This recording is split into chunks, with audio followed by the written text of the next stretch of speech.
Good morning students, मैं गिरी गुप्ता। और जैसे कि आपको पता है कि आज आपका टॉपिक है महासागरीय निक्षेप, है ना। तो महासागरीय निक्षेप में हम पढ़ रहे थे। देखिए, तो आया मैंने शुरू किया है आपका। तो देखिए, महासागरीय निक्षेप से क्या तात्पर्य है।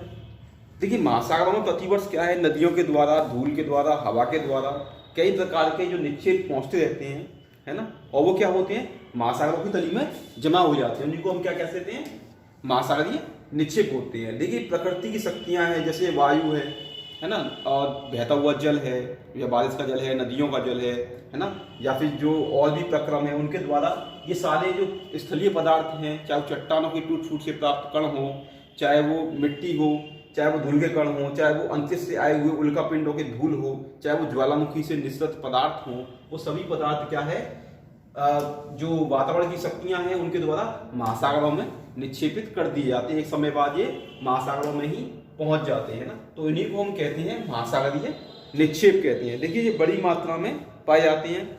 दो विद्वान हुए थे, मरे और रेनॉल्ड, जिन्होंने इस संबंध में काफी अध्ययन कर रखा है ना। इसके अलावा मरे ने इसमें काफी अध्ययन किया है महासागरीय निक्षेपों को लेकर के, परंतु रेनॉल्ड भी ये रहे हैं जिन्होंने इसका वर्गीकरण भी किया है ना।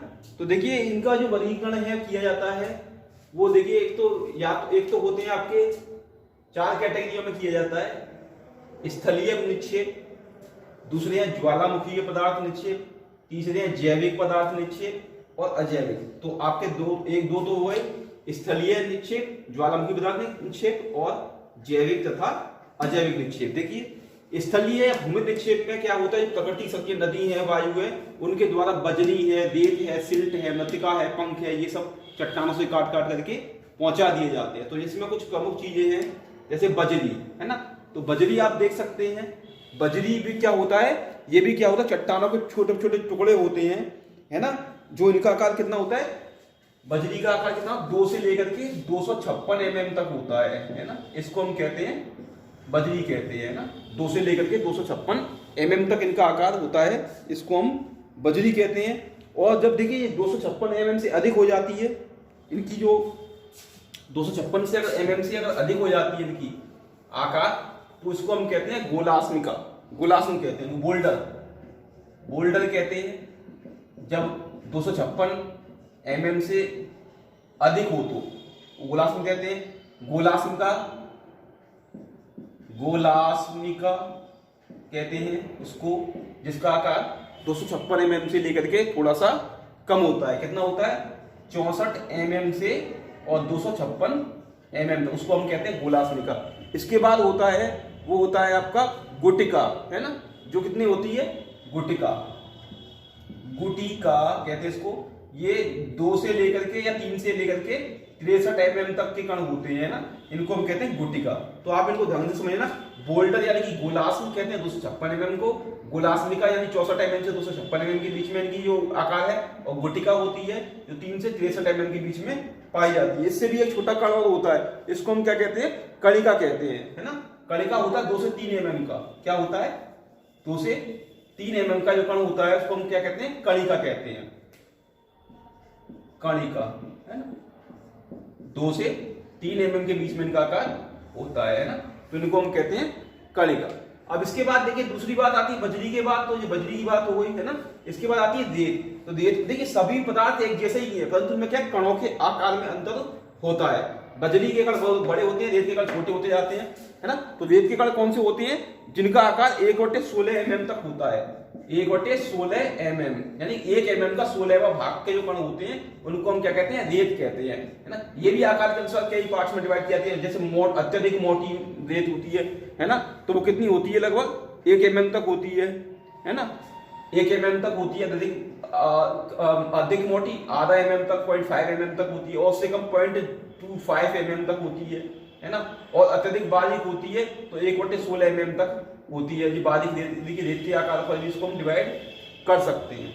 इसके बाद तीसरी चीज आती है, बजरी के बाद रेत हो गई, रेत के बाद आती है सिल्ट। देखिए, सिल्ट के कण क्या है, रेत से भी बहुत महीन होते हैं, है ना।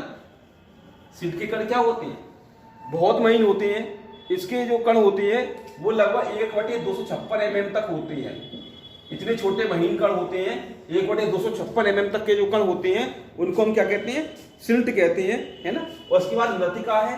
मृत्तिका के कण जो है वो बहुत छोटे होते हैं, 1/8192 mm तक।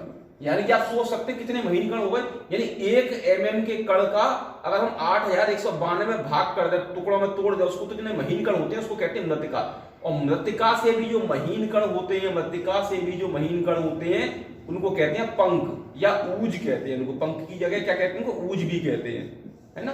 तो ये सारे के देखिए स्थलीय पदार्थ हैं जो वातावरणीय शक्तियों द्वारा सागरों में पहुंचा दिए जाते हैं और जमा कर दिए जाते हैं। तो अधिकतर इनका जमाव होता है वो महासागरीय कहां पर होता है, आपके जो महाद्वीपीय मग्न तट है और मग्न ढालों पर इनका जमाव अधिक होता है। इसके बाद देखिए दूसरे पदार्थ है ज्वालामुखी पदार्थ। ज्वालामुखी पदार्थों में क्या होता है, ज्वालामुखी विस्फोट से उत्पन्न जो राख, धूल और टफ होते हैं। टफ मतलब क्या होता है, ज्वालामुखी राख का ढेर होता है, तो वो भी क्या होता है समुद्रों में निक्षेपित कर दिया जाता है।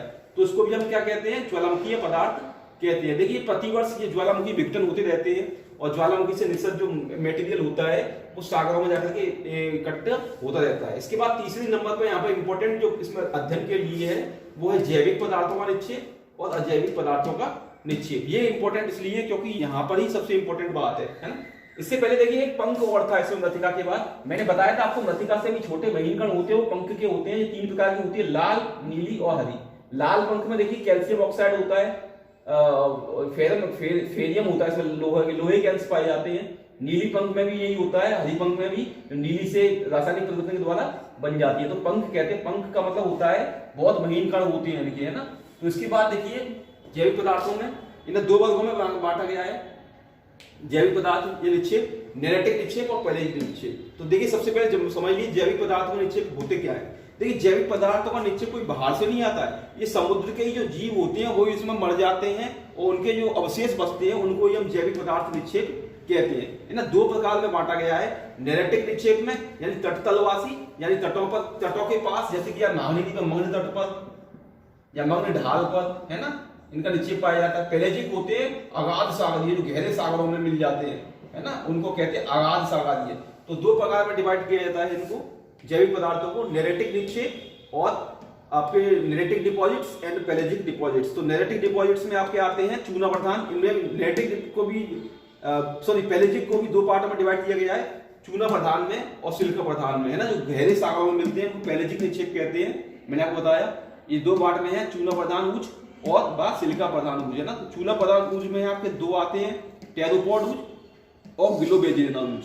देखिए चूना प्रधान ऊज की विशेषता क्या है कि इनमें जो टेरोपोड ऊज होता है ये क्या होता है, देखिए चूना प्रधान ऊज वे प्रकार की ऊज है या वे प्रकार की पंख हैं जिनमें चूने की मात्रा सर्वाधिक पाई जाती है। क्योंकि जो सागरीय जीव होते हैं उनके खोल के भाग होते हैं वो कैल्शियम कार्बोनेट के बने होते हैं, है ना। तो ये चूना प्रधान ऊज जो है इन्हीं से ही बनी जाती है ना। जैसे टेरोपोड ऊज है तो टेरोपोड क्या है, एक प्रकार का आपका ये जीव है जिसमें कैल्शियम प्रधान खोल पाया जाता है ना, जिसमें 1 से लेकर 3.5 इंची का इसमें क्या होता है वो मोलस्क टाइप का जीव होता है जिसमें खोखला खोल पाया जाता है चूना का, कैल्शियम का। तो ये टेरोपोड कहते हैं। ये देखिए गर्म सागर मिलता है, उष्ण का सागर में मिलता है ये, है ना। और ये ज्यादा गहराई पर नहीं मिलता टेरोपोड ऊज। ये टेरोपोड ऊज जो मिलता है वो केवल 300 से 1000 फैथम की गहराई पर मिलता है, 300 से 1000 फैथम की गहराई पर मिलता है ना, फैथम गहराई पर ये मिलती है ऊज, है ना। देखिए इसमें चूने का अंश क्या होता है, ज्यादा होता है। इसमें चूने का अंश कितना होता है, 80% के करीब होता है। बाकी इसमें अन्य पदार्थ होते हैं सिलिका विलिका, वो थोड़े बहुत कम होते हैं। इसके बाद दूसरी है ग्लोबेजिना। ये भी एक क्या है, चूना प्रधान ऊज है। और ये कहां पाई जाती है, ये काफी गहराई में मिलती है, लगभग 2 से लेकर के और आपके 4000 फैथम की गहराई तक ये मिलती है ना। और ये क्या है, सभी महासागरों में मिलती है। जैसे क्या है आपके हिंद महासागर के पूर्वी और पश्चिमी तटों पर, प्रशांत महासागर के पूर्वी भाग में और अटलांटिक महासागर में भी, मध्य भाग में, उष्ण कटिबंधीय भाग में काफी फैली हुई है। और सबसे ज्यादा सागरों में जिस ऊज का विस्तार पाया जाता है वो यही ऊज है, ग्लोबेजिना ऊज का। वैसे सागरों में सबसे ज्यादा जो पदार्थ पाया जाता है वो लाल मृत्तिका पाई जाती है, परंतु यदि हम अगर ऑप्शन में आपको ना मिले तो ग्लोबेजिना ऊज है, ये सबसे ज्यादा संसार में सागरों में पाई जाती है। तो ये इस प्रकार के ऊज है। इसके बाद सिलिका प्रधान ऊज है। सिलिका प्रधान क्यों है, क्योंकि इनके निर्माण में सिलिका का परसेंटेज ज्यादा है। इसमें 60 से 70-80% तक सिलिका होती है और बाकी 3 से 4% क्या होता है, इनमें कैल्शियम होता है इनके निर्माण में, है ना। तो ये भी एक प्रकार के जो है ऊज है ना, डायटम ऊज है। ये शीत महासागरों में पाया जाता है। इसमें भी क्या है, लगभग 64% तक इसमें क्या होता है, कैल्शियम सिलिका होती है। बाकी इसमें 3 से 4% क्या होता है, वो आपका कैल्शियम होता है। देखिए ये रेडियल आर्यन मूज है और डायटम मूज है। ये डायटम मूज क्या होती है? ये डायटम मूज ठंडे सागरों में मिलती है। ये डायटम एक प्रकार का जो है जो वनस्पति पौधा होता है सागरों में वो होता है। आपको मालूम होगा डायटम जो है वो समस्त सागरीय खाद्य श्रृंखला का क्या है? सबसे इंपॉर्टेंट आधार है ना। आधार किसका? सागरीय खाद्य श्रृंखला का, क्योंकि सभी जीव इसी को खाते हैं, है ना। डायटम क्या होता है? एक प्रकार का वनस्पति सूक्ष्म सागरीय पादप होता है जो क्या है जीवों का अधिकांश क्या होता है? भोजन होता है। तो ये कहाँ पाए जाते हैं? ये ठंडे सागरों में, जैसे क्या है अंटार्कटिका की चारों तरफ, है ना, उत्तरी ध्रुव की तरफ, है ना, या अलास्का से लेके मतलब पश्चिम में पाया जाता है, जापान के उत्तरी तट पर, है ना। तो ये ठंडे प्रदेशों में पाया जाता है, उत्तरी भागों में पाया जाता है ना। तो इस प्रकार ये हमारे कार्बनिक निक्षेप है। इसके बाद अजैविक पदार्थ आते हैं, इसमें लाल मृत्तिका आती है, उल्का धूल आती है। देखिए लाल मृत्तिका जो है, ये लाल मृत्तिका भी सागरों में सर्वाधिक विस्तार पर पाई जाती है। उसमें सबसे अधिक विस्तार इसका पाया जाता है वो प्रशांत महासागर में पाया जाता है। इसमें लोहे की ऑक्साइड्स की अधिकता होती है। इसके अलावा थोड़ी मात्रा में इसमें कैल्शियम, एल्यूमिनियम के सिलिकेट्स भी पाए जाते हैं। और देखिए आपको बता दूं ये काफी चिकनी होती है, सूखने पर सफेद हो जाती है ना।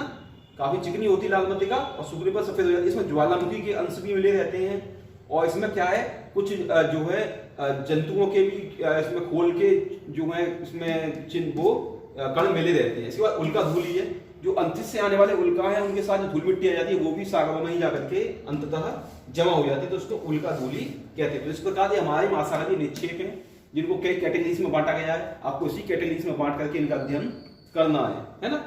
इसके अलावा इसमें इंपॉर्टेंट और भी है ना, आप इसका चित्र बना सकते हैं, है ना। तो मैं आपको पीडीएफ में दे दूंगा। तो ये है आपका महासागरीय निक्षेप। इसके बाद कल हम नया टॉपिक देखेंगे जिसमें क्या है आपका प्रवाल भित्तियां। ठीक है, धन्यवाद।